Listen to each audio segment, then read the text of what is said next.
Goose Fraba. And Goose Farhad, Fraba. let's do an ASMR episode and just talk like that. Can you hear me or not? I can, but it sounds Then more these partial.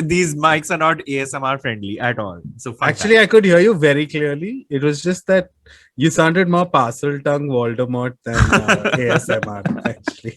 Okay then. All right. So Uh, no, no, not asking the question, not no, asking the dreaded question. no, no. Literally at work, I snapped at three people today when they said, "Oh, so how's it going?" I'm like, "No, no, no. Do not even ask that question. If you want to share, you share. How Don't did put it that become a burden thing? on. How did it Don't put become a that thing we burden." have to call other people out on? No, now it's like I Yeah, have to no. call Also, people out. Like, yeah, but I get where people are coming from because I mean, you that's the version of a hug, like the most basic hug. Like it's you haven't seen each other in like 2 years now. Like yeah. people at work, for example. It's just For me, it's just become like I think it's fallen under small talk now. How yeah, you doing and what you've been up to are yeah, officially small talk conversations. yeah. Do you Just really want to know? yeah, Fucker, do you really want to know? the I world will, is gonna I will. shit.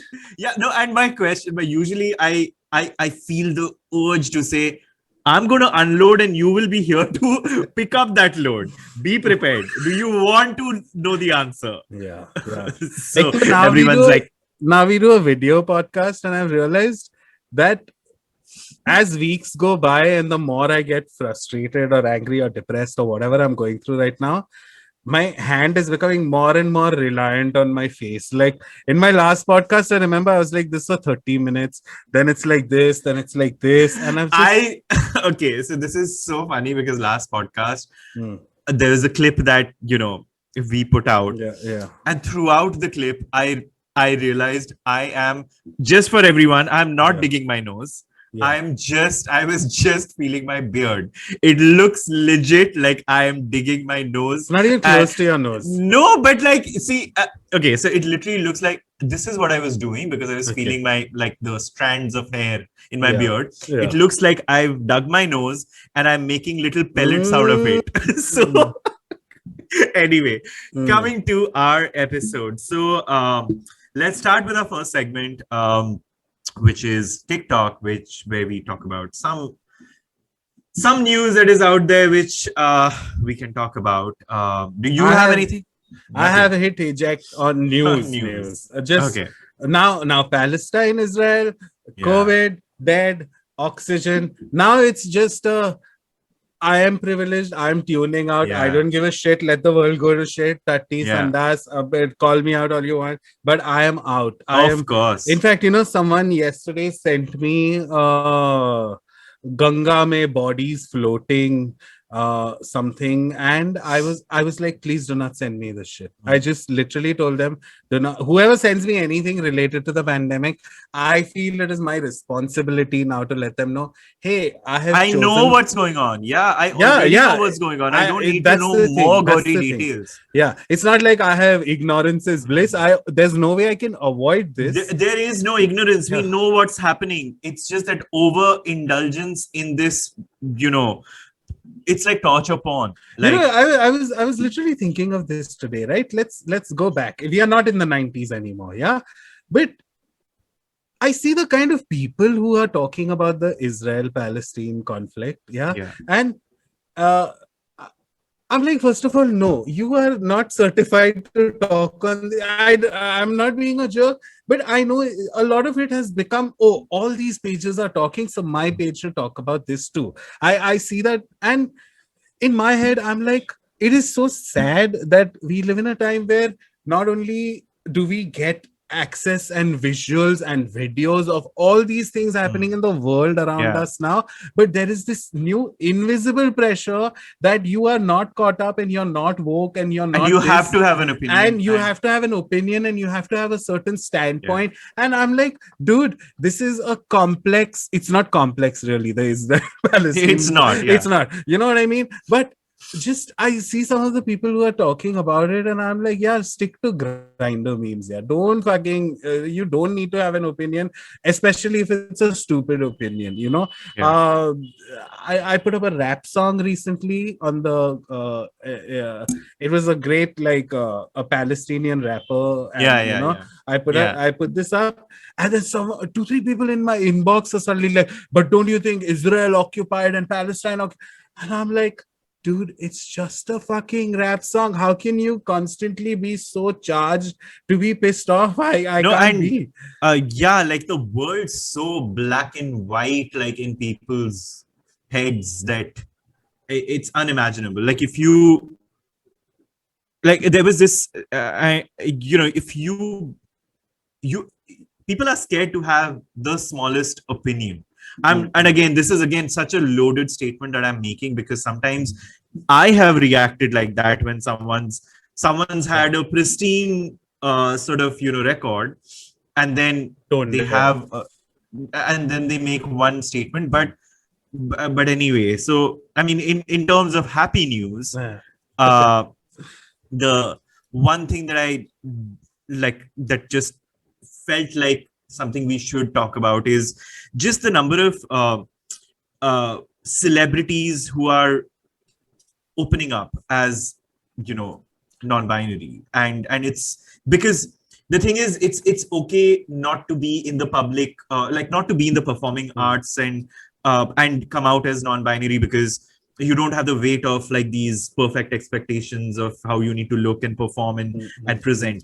But when people plot in the middle of in the center of the public eye in the performative arts, they do it, it kind of becomes easier for a lot of other people. So Demi Lovato came out as non-binary, and again, I don't want to glorify it as, oh my god, what an amazing thing. I just want to say that every person who, I sincerely believe this, every person, and which is why while I don't think everyone owes anyone a coming out, but I do think when a public coming out happens, like anyone who says it out loud and proud that I am queer in whatever format, I'm trans, I'm gay, whatever, you are making it easier for one person out there to kind of say that same thing, to follow in your footsteps. So yeah, so kudos to Demi. Sorry, not sorry. Okay.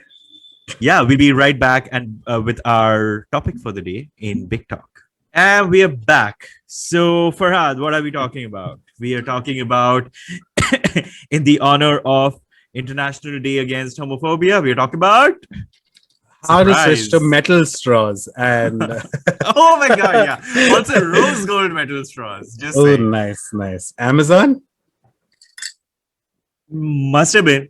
Must Okay. be. No, Okay. IKEA, sorry. Yeah. I don't know what's Amazon's beef with me. They have a personal note written somewhere. They give me everything, what I order, they give it to me right. Yeah. But whenever I order boxers from Amazon, somehow they always send me a small. And I'm not even, if they are you the new boba tea guy? Oh my god.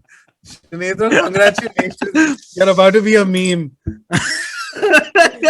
Please, Ramazil, But keep yeah, this. Can we keep this? yes, let's keep Oh it. my god. Yeah, and I can please IVM, you have to share this with the boba tea meme, right? Like we had our own boba tea moment. Oh my god. I was actually feeling anxious before we were going to start in this segment, but this just distracted me in a second. Amazing. Yeah, Yeah, homophobia. It sounds like such an outdated, like, right. why does it exist still? How Still. does it exist still? Like, As in, and sometimes I feel like, should we even talk about, as in, should me and you talk about it? Because I don't know the last time I went through something. Maybe there are undertones of something homophobic that have happened to me, but I don't remember the last time I was affected by something homophobic. So yeah. So, I don't remember the last time someone was homophobic to me. let's talk about overt and covert.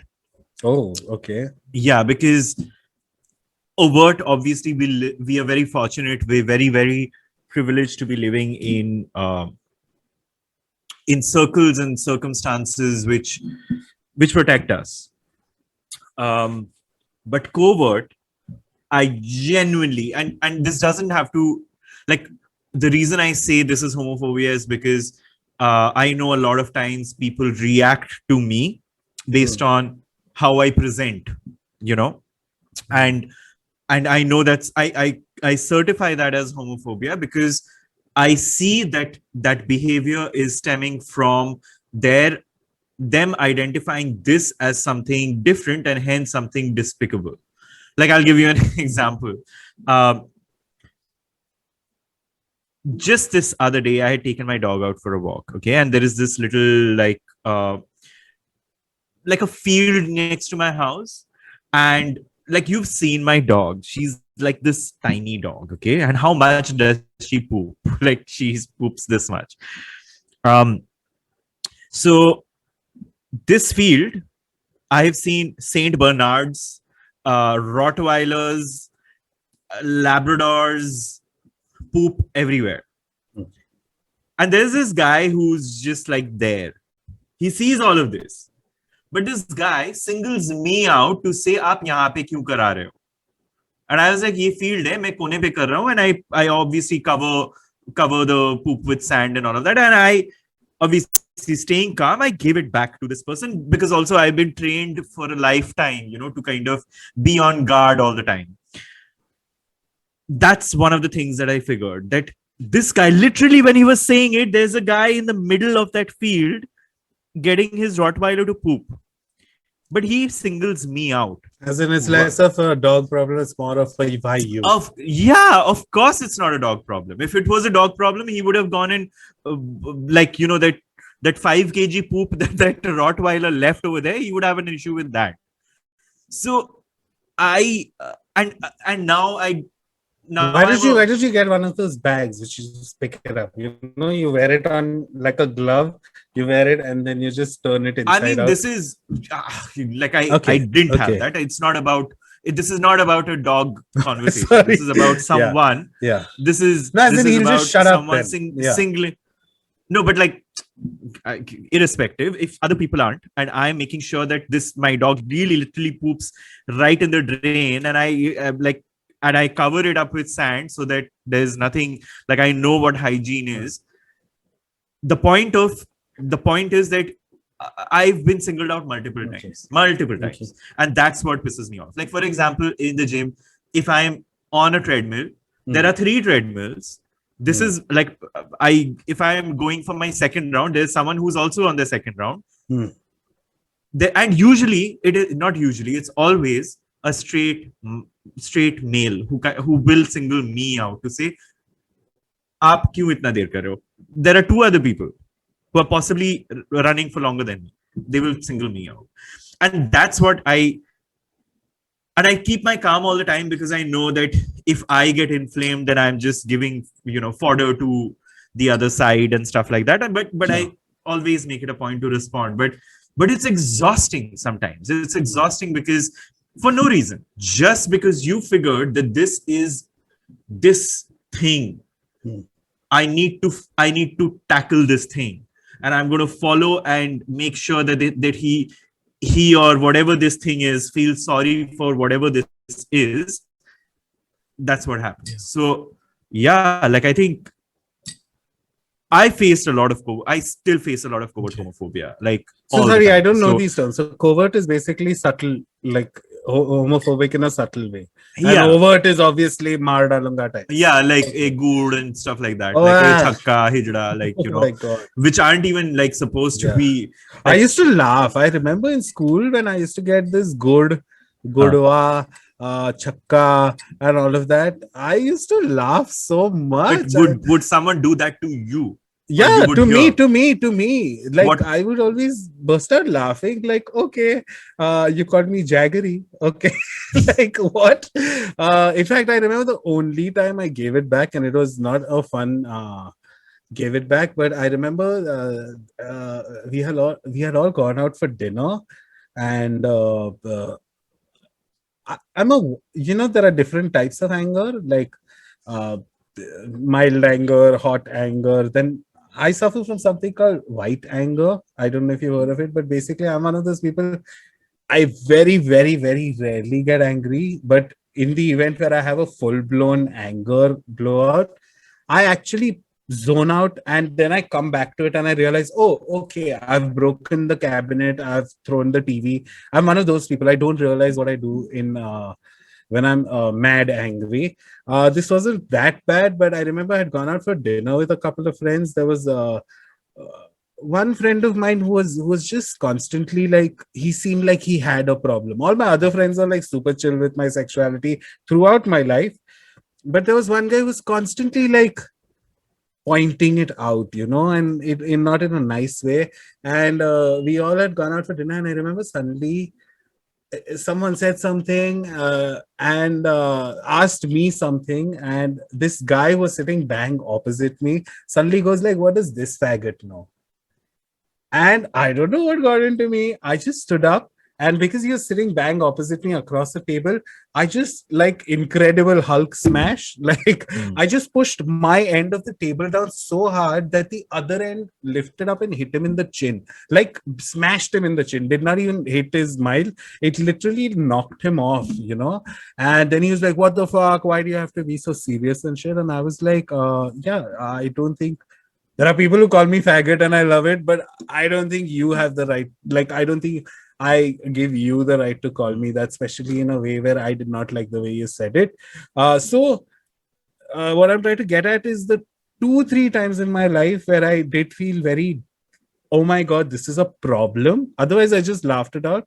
The 2-3 times, I just, again, I don't talk for anyone else, but I was one of those people who take care of it. Like, what, motherfucker, you want to see how gay I am? I'll fucking let my fist do the talking. Like I'm very good at beating someone up, basically. So I don't know if that's a good thing. I don't know if that's a bad thing, but basically I could stand up for myself in that way. But I know a lot of people can't. Yeah, I don't think it's about like, There's one stupid thing. Hang on. My hotspot is over because I used it for work today all day. So I will have to quickly give me a second. Sorry, how much did I miss? Because I fell off quite a while. The part where you said stand up, like I can stand up for.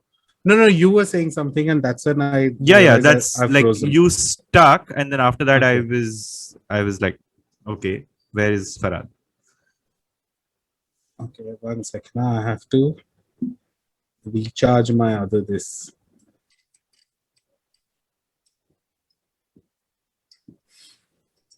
Okay. Okay, can you hear me? Yeah, clearly. Sorry, let's go. No. Okay, so let me just segue into it and say, I was the kind who would stand up for myself. Yeah. Basically. So I mean, see, the thing is, sure, I think we need to also be very cognizant that not everyone, because Obviously, like it's scary because you don't know what people can do. I mean, with news of random, like out of nowhere, people like burning a gay man here, or shooting a trans woman there.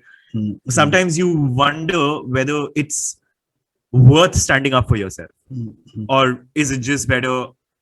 You're so right. There are times on this podcast where sometimes I say something and then 5 minutes happen since I said it. And I realize what a stupid thing to say, Farhad. And this is one of them, right? I did not mean it in a way where, oh, I can stand up for myself, so you should too. I just felt in the 2-3 times that I faced the kind of homophobia which demanded me to react, otherwise, even I've been like, you know what, ha ha ha, ignore, laugh it off, kind of a this, like I said earlier.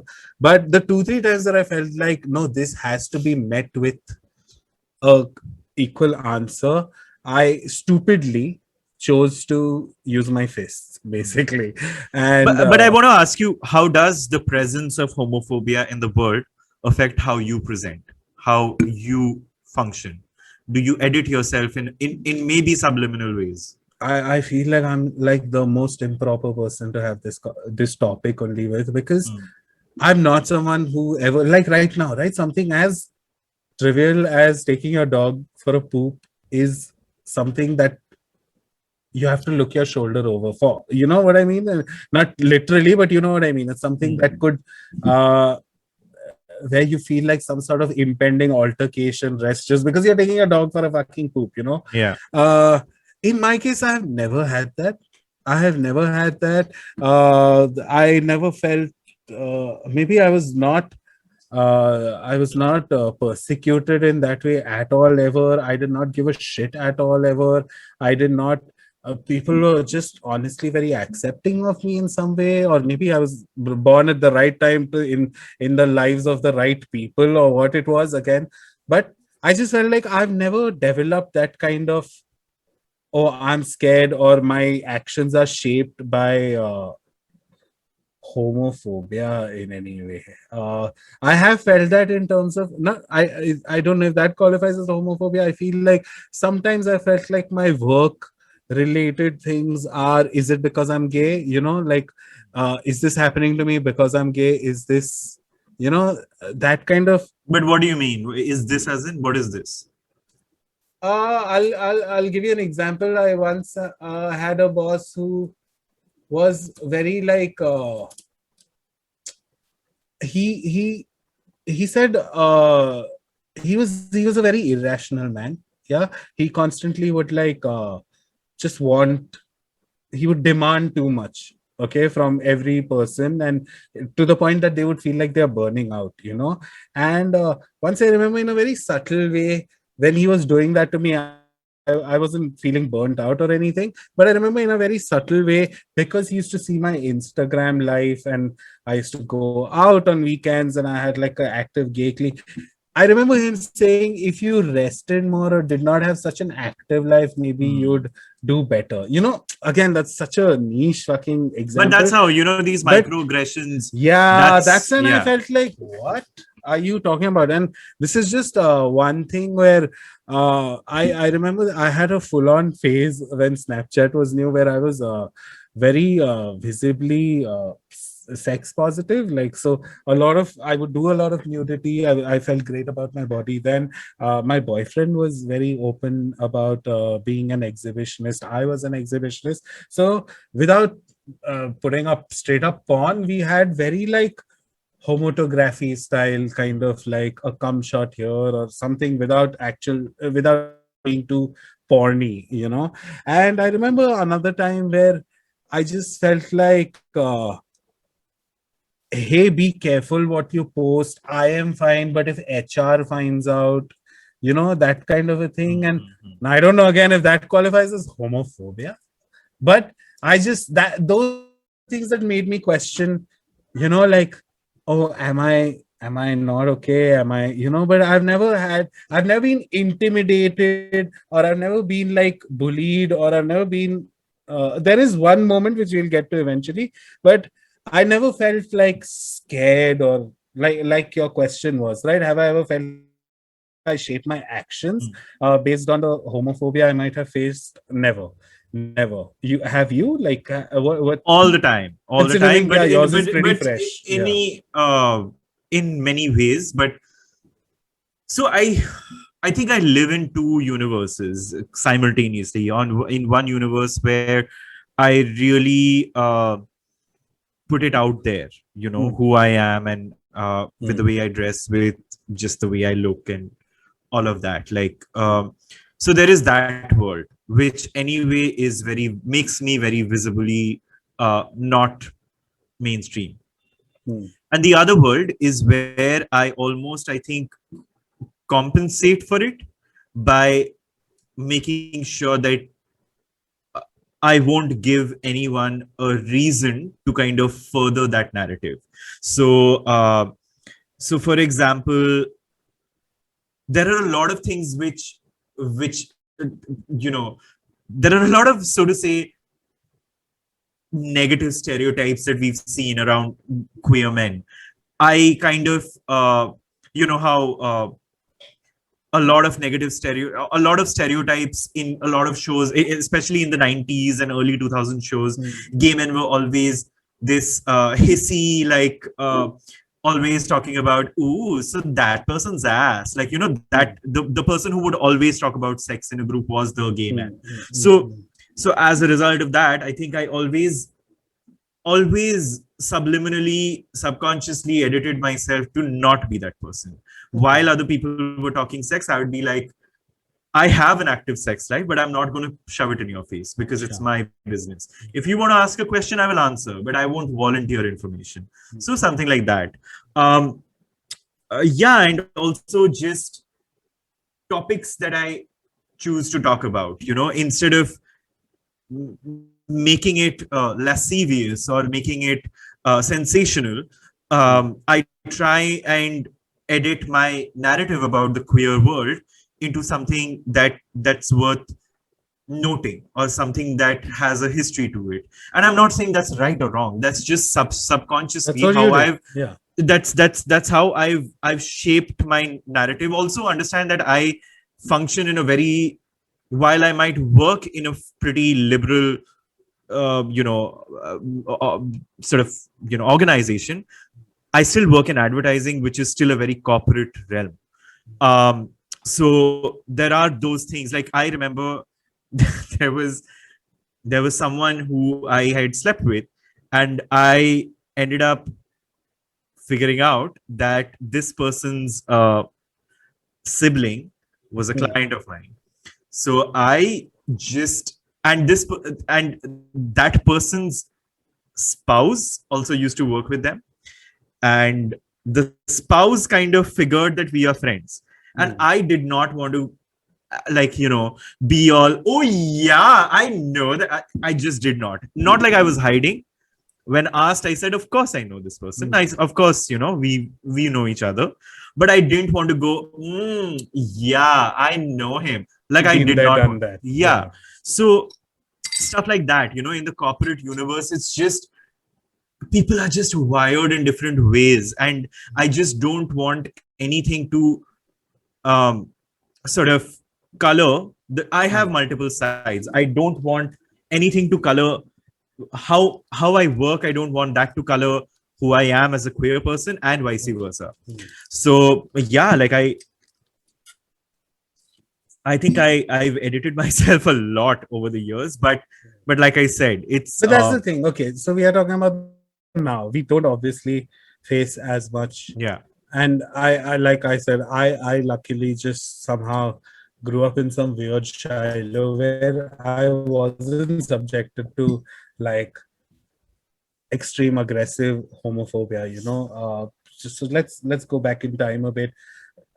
When it was it, considering again, I don't know if it had anything to do with where you grew up and stuff, which was a smaller town and stuff. Did you have any moments which were like extremely scary? Anything that? Oh yeah. So I mean, I've been physically assaulted in different ways for being effeminate. So like people have, I felt people's dicks rammed up my behind in school, like behind, like a dry humping kind of. Yeah. Stuff like that. Common one. Yeah, like I didn't know what to do about it. And so that stuff was in school. But when I went to college, I slowly started coming into my own once I started working in my second year of college. And once I started working, that's when I started becoming more confident, and also my expression in terms of what I used to wear, what I didn't wear. Like I started wearing earrings which were visible. Obviously not as much as this, but like I started wearing all the earrings. And I remember there was this, and that's also when in my relationship with who I was in a relationship with a woman that time, we were more open with each other about like being pansexual, like, having openness and all of that. And so I became more confident. And I remember there was this really weird incident where right after a vacation, I had just pierced the other ear. Right ear. That was a cliche. And I studied in Xavier's, where there are these huge hallways, and like so, and the voice echoes. Like if the hallway is empty, it echoes. So there was this duo, very annoying duo, very homophobic duo in my class. And a friend of mine was passing by and saw my earring and said, "Oh, so you got your ear pierced? Amazing." And these guys came, like, they were far away. So they came walking, and they passed by and just said, "You should have gotten it done on the other ear also." And then they walked away. And I was like, "Is that supposed?" And I shouted, "Is that supposed to even insult me? Go fuck yourself." So so that's what, like, but it was very not like it was limited like that. In college, things were limited to just that. Um, and some offhand comments about chudi hi kyun nahi pehen lete ho? Why don't you put lipstick on? You will be as good as the female section, like shit like that. But it was very like once in a blue moon, but and it wouldn't affect me that much. Yeah. So I did face a little bit of that, but till school, it was rampant. Even teachers would say shit like, "Act like a boy," do things which, like, I remember there was a competition we were going for, and this one teacher told the other teacher who was in charge of the group who was taking us like outstation. Like, I remember her saying that, "You know what? जब इसको वापस ला रहे हैं ना, तो लड़का बना के ले आइए," like stuff like that. And this is a teacher saying it. Can you imagine? Yeah. So yeah, like stuff like that. It's always been in my life, and it's just a reality. Like I think I've yeah. I had such a confusing moment because in college, because I still, I don't know, covertly identify as bi only, but when I was in college, I was openly bi. I would say I'm bisexual and stuff, and I was dating a girl then. Okay, and I remember there was this boy that came into our lives, me and my girlfriend's life back then, where we both were kind of into him, and it was the start of something exciting. It was great because he seemed a little into me, but he seemed more into her. And again, that's not for this story. This story is more about the homophobia side of it. But long story short, we did have a phase where we three were like inseparable. Yeah, we were constantly like, it was out there. It was out there that, oh, that dreamers vibe. Yeah, ye tino ka kuch to chal raha hai saath mein, Funny thing is, one day I was in my college parking lot, and this girl I was dating, her cousin brother showed up with like 5 to 6 men while I was about, and suddenly it became like a confrontational. Hey, what the fuck are you doing with my sister? You need to like, and 2-3 times they said faggot. And again, my initial response is to laugh in these situations because I was like, wait, you're calling me faggot, but you want me to break up with your sister because I'm gay? What are you trying to say? And again, I'm one of those people who I feel like I can talk myself out of situations. So one of the things back then, I simply asked them, like, obviously you're going to bash the shit up out of me because it's 10 of you, it's one of me. But why don't each one of you talk to me what your problem with me is? And I'll probably, win this conversation. No, dude, shut the fuck up. Just stay away from my sister, you faggot, and all of that. And I literally laughed. I sat on my bike. I laughed. I laughed my way off. I know it was a dangerous situation. Did it scar me? No. In some way, it's registered in my head that it was a scary moment for sure. Like 10 men suddenly, they're going to beat me up. My parents are going to wonder why the fuck did I get beaten up? I'll have to explain to them I'm in this complex dynamic where I'm dating a boy and a girl and all of that, right?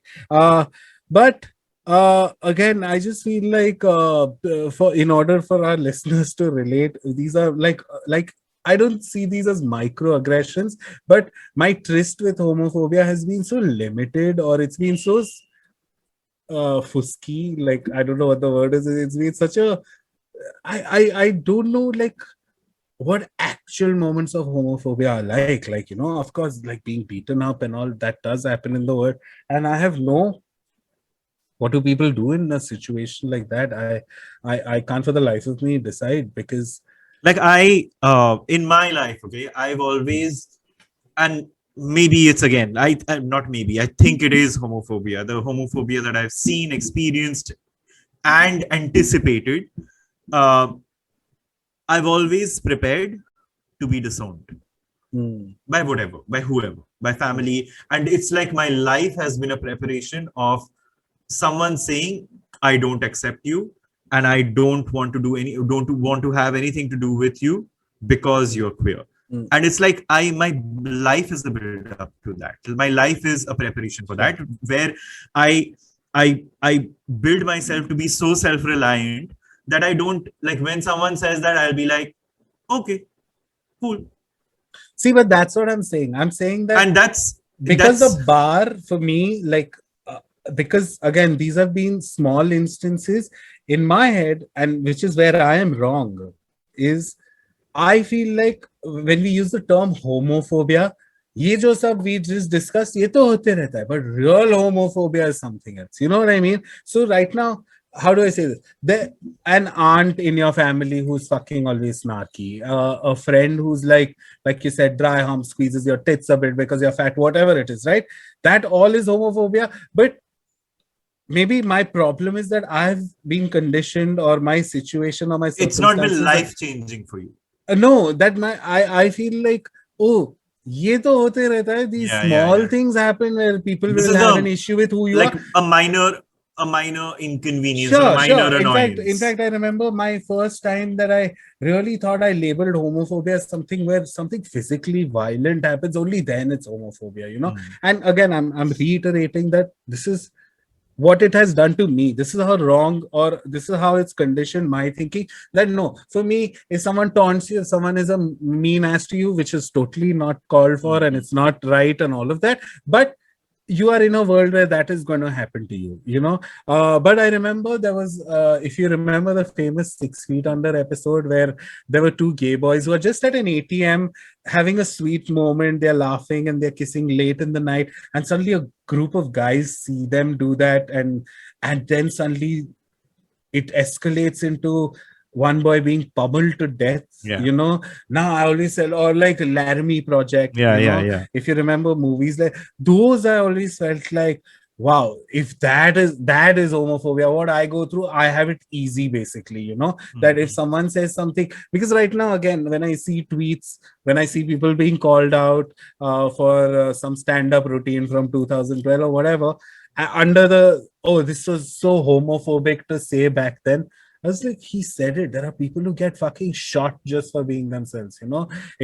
So basically, what I'm trying to get at is, no, it's that this is how I've been. It has affected me, where I just feel like if someone taunts you, if someone just does a little or you know, someone said something in a tweet to you, that's the lay of the land, and that's how the world is. Again, I'm totally wrong to think this, but it's not like I actively think this. This is just I just realized this, that in my head, homophobia is when someone gets beaten up, if someone is threatened in a life-threatening way, then I've made that distinction basically in my head. Have you, if you look back in the past, in your own way, have you ever felt, and again, this is in retrospect, that you perpetuated homophobia in some way? I have. What ways? In so many ways. I just I don't know why. My impulse is to say I have. I can't say that so that people can make I can't think of a moment. So people can choose not to do that. Okay, I'll give you an example. Even right now, I thought of saying it a while ago, but I did not say it. Which I feel like if someone else heard it, might be a little not off-putting, but I'll go, just follow me on this here. I felt like one of the reasons I wasn't picked on or bullied so much is because I was never effeminate, or I was never obviously your in fact, I was confusing to people, because like I said, right, I was vocal about how I feel about boys and how I live my life and all of that, and then I would get some kind of, there would be, ha, tu to gay hai, you're a faggot and all of that, and then my laughter would confuse people, that your opinion does not matter, you know. It would just like, I feel like I would disarm them on that level. So not that I ever told someone who's effeminate that this is why you're being picked on or something, but I know that kind of thinking sometimes, where, Oh, because I'm manly, because my voice is the way it is, because I look the way I do, because my mannerisms and my swagger is like of a fucking bullish idiot. I just felt like that's why I dodged this entire homophobia piece of my life. Again, I know. Have I done anything to propagate anything homophobic? Maybe some jokes, I guess, in an effort to be funny. I don't know which jokes, but I just felt why, why. So yeah, I feel like I should say yes. I might have propagated, but I don't know how. But that's not doesn't help our listeners, no? Like that's what No, I'm as in, saying. Like it's not a yes or a how do no you answer. how I'm just saying. no, as in uh, yes and no doesn't help. That's what I'm trying to say. And I'm especially saying, if you're trying uh, to make sense of sure. how people who have been affected, and I'm speaking for myself here, how people who've been affected by this horrible thing called homophobia have Hmm. in their own ways sort of help perpetuate it. Like I'll give you an example. This whole laughing or looking down on the Bobby Darling sort of Okay. universe. Okay. Um so right from, like, it was very late in the day when I started checking myself and checking other people, Hmm. when Bobby Darling as a discussion would Yeah. be Yeah. Yeah. a laughing stock. And Hmm. similarly, androgyny and dressing up, even as close as 4 years back, I remember a group of friends, we had gone out drinking, and basically we had gone out to this one queer event where Hmm. obviously there were a lot of people, and a common friend of ours who Hmm. I am friendly with, but the others weren't, where they were a little snarky about him. He dresses very androgynously, so he had worn this pair of trousers which were slit from the side, like from on the thigh.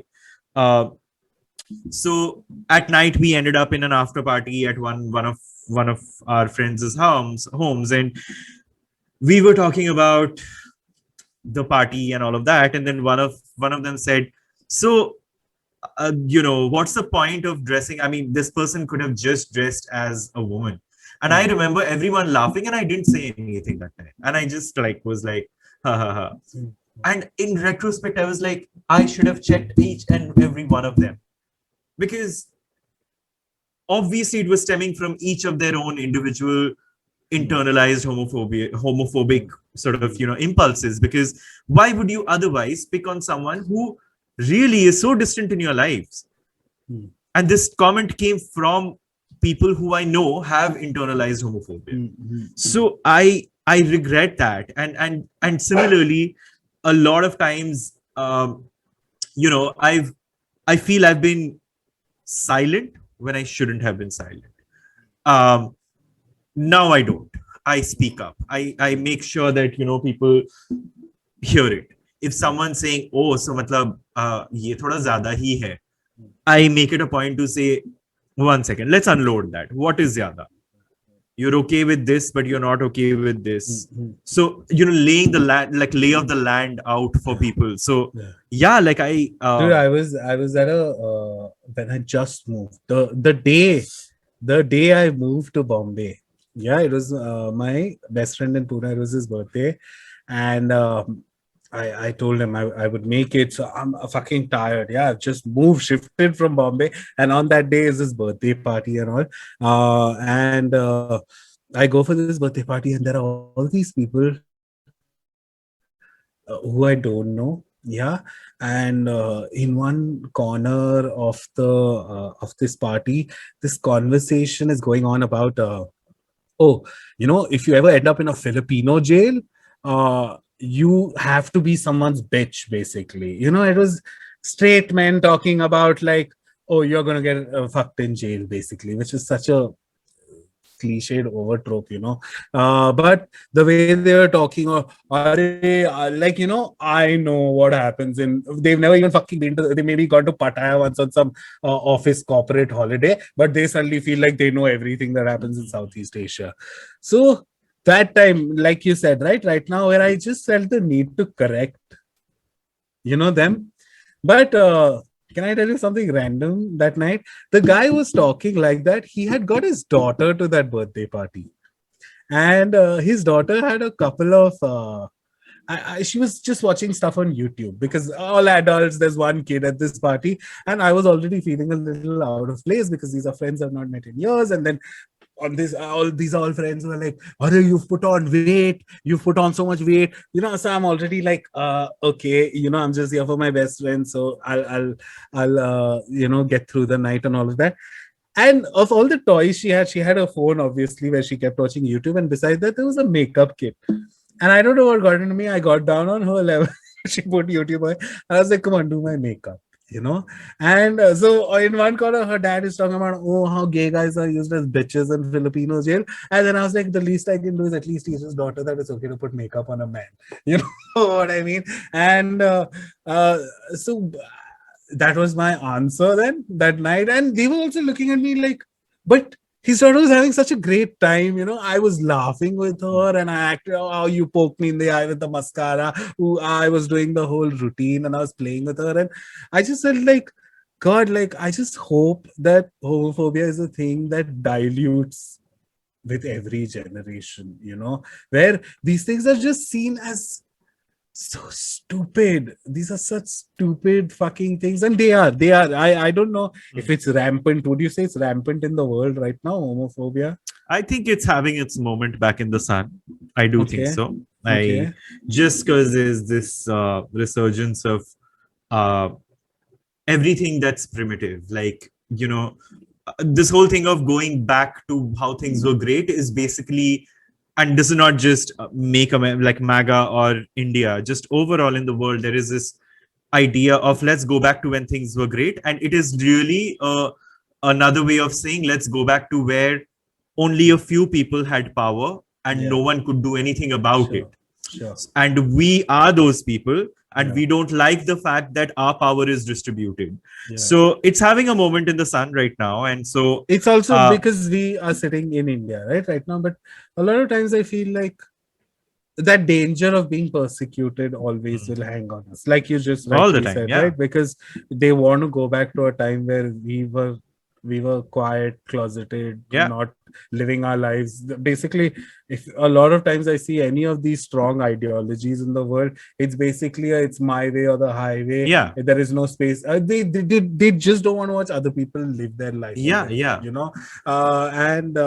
what I'm trying to get at is, but I also see a world now where we are literally talking about this topic because we have an international month against homophobia.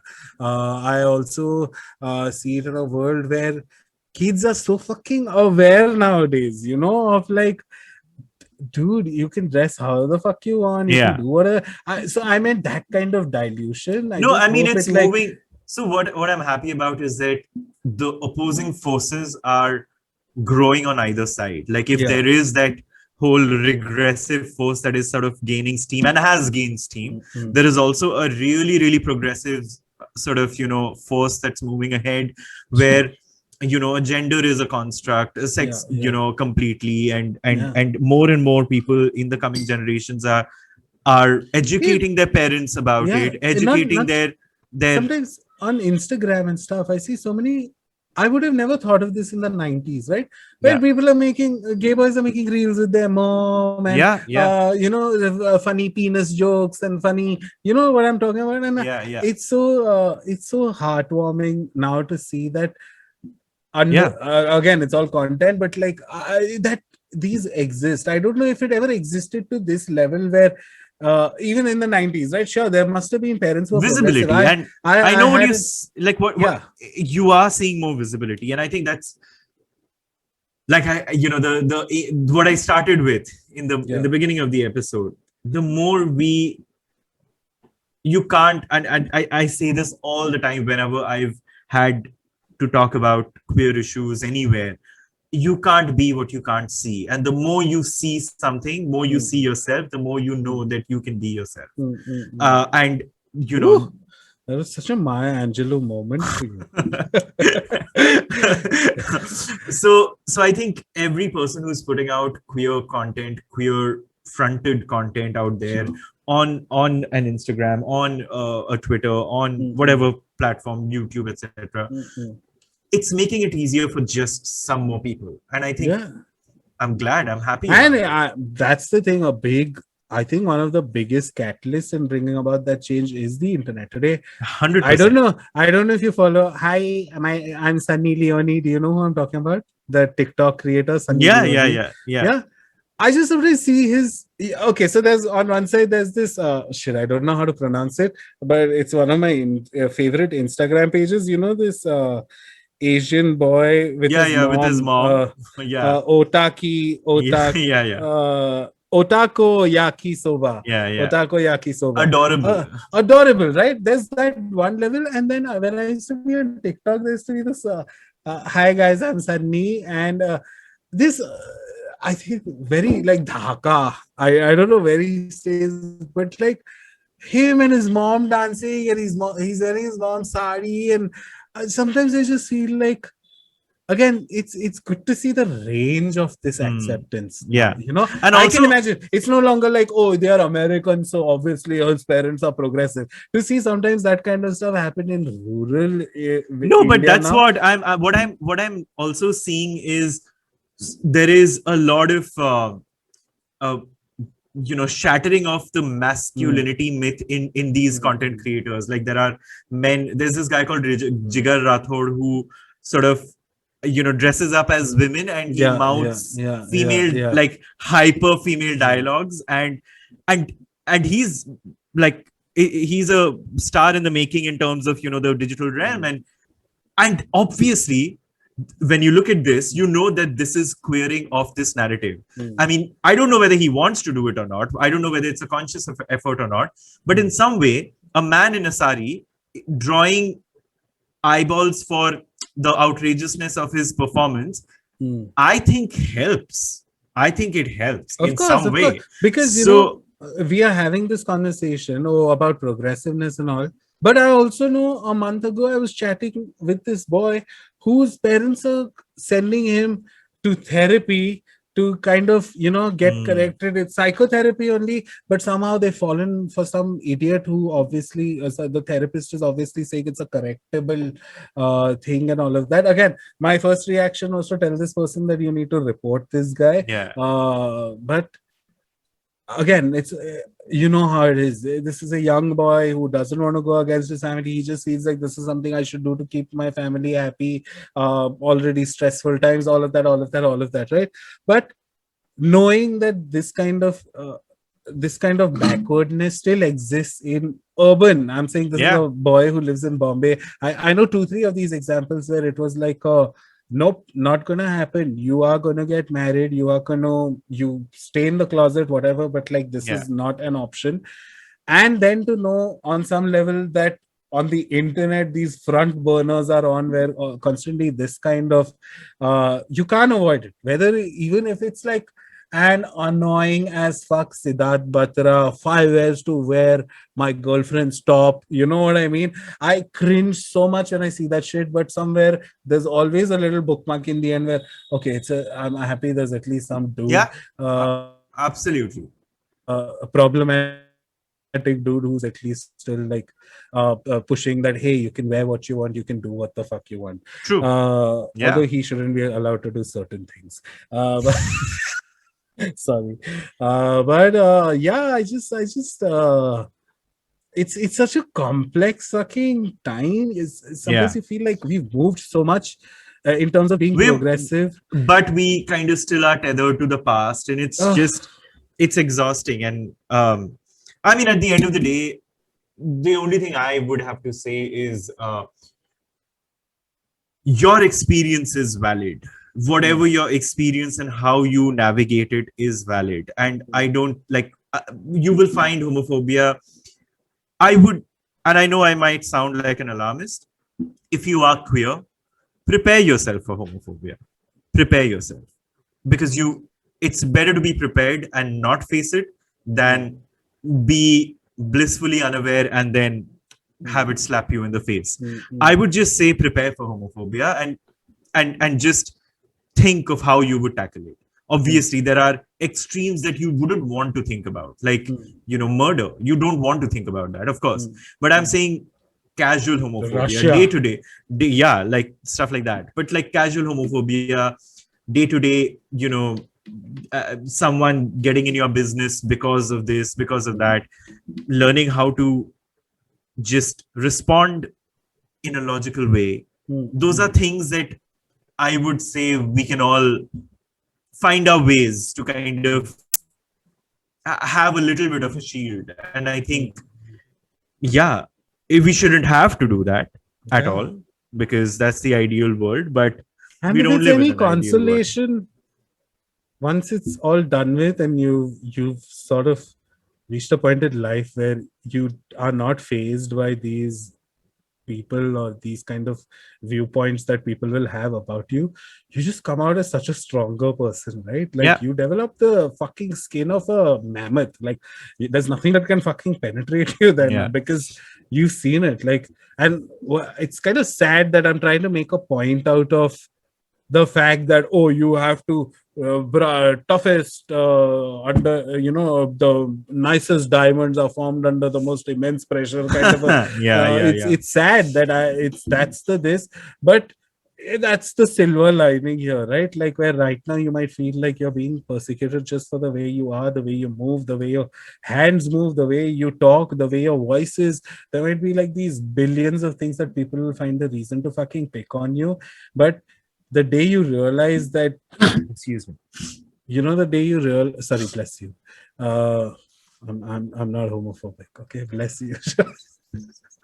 Sorry, but yeah, I'm saying the day you realize that you can only get affected by this as much as you let these people get to you, which again is kind of a sad thing for me to say, because I feel like I'm totally skimming over this entire section of homophobia where it boils down to I am alone somewhere in the night and suddenly I feel so threatened that a group of men are thinking of bashing me up. I don't know what that feels like. And I will like never be there's able no to. I don't know how that kind of how you can avoid that kind of thing. But again, I would never, like in our other episodes, our constant advice has been like, oh, financial dependency is the number one thing to aim at till you can put yourself in a place where you are not in danger, right? Not in danger or not in a toxic environment and all. So I don't know if that applies to this too. I mean, I guess it in a way. That's the most we can offer, as advice. And that's nobody asked for our advice though today. But here's our 2 minutes on homophobia, I guess. And we'll be right back with a happier segment that we'll end the show on. Done. All right, so let's end on a happy note, and let's put out some happy, cool recommendations for people. So, Farhad, why don't you go first? Oh, wow. I had a few months of not in the mood to watch a movie to this weekend where I binged like 5 to 6 to 7 movies in one weekend. And one stuck out for me. You are going to love it more than most people.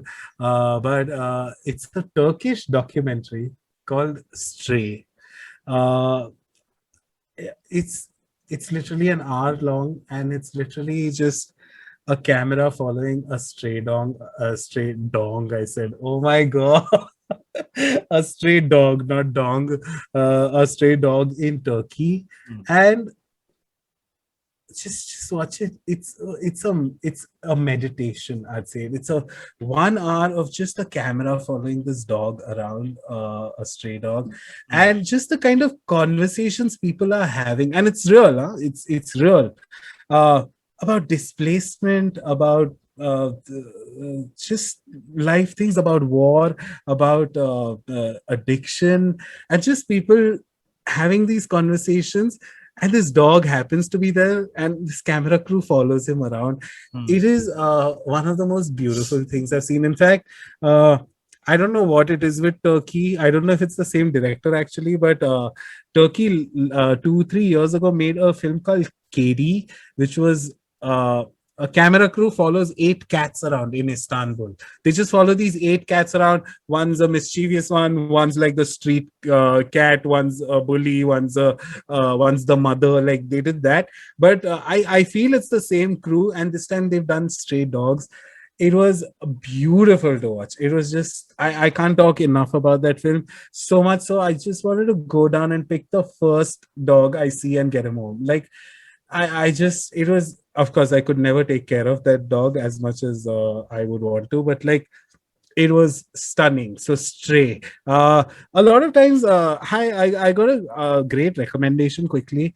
A lot of times people are like, where do I watch this shit? Yeah.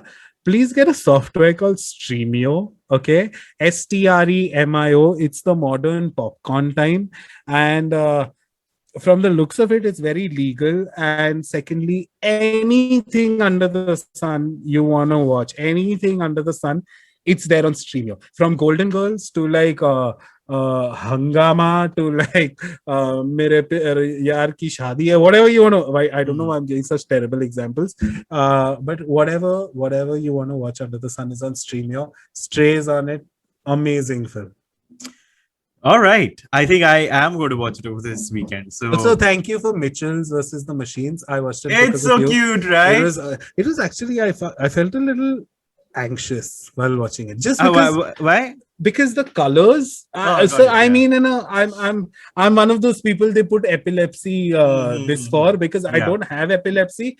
But if there are too many color banging colors happening, lots of, which is I honestly even feel that in RuPaul sometimes. But in Mitchell's, if you've seen the movie, you know it's a lot happening. There like were times the neon.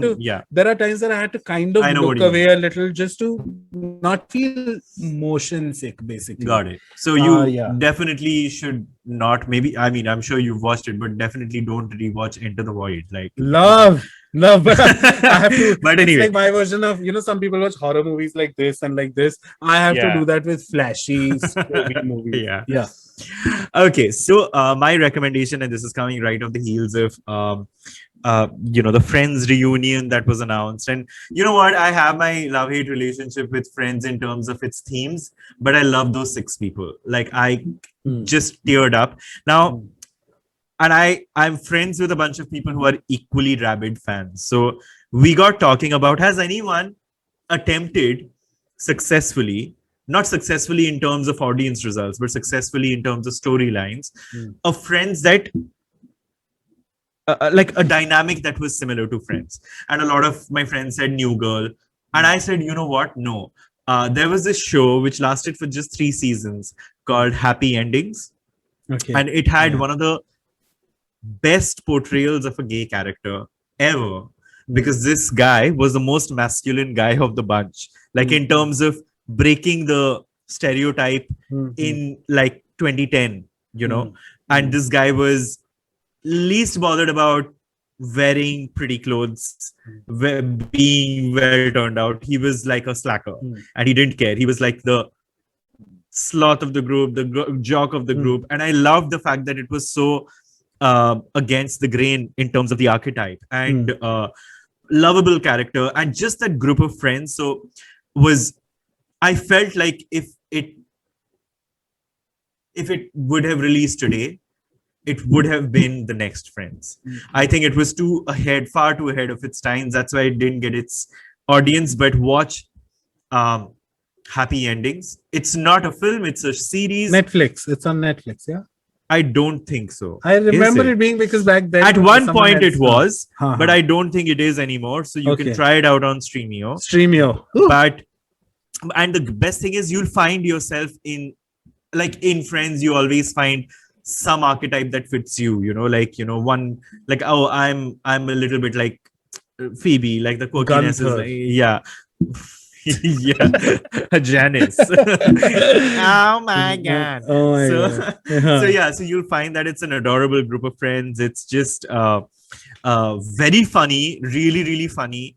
And so I think if you want to feel happier, watch Happy Endings. Done. All right. Okay. Another Yes, episode done. And we'll see you next week. Keep writing to us. bye, guys Bye. and girls and everybody. Everybody.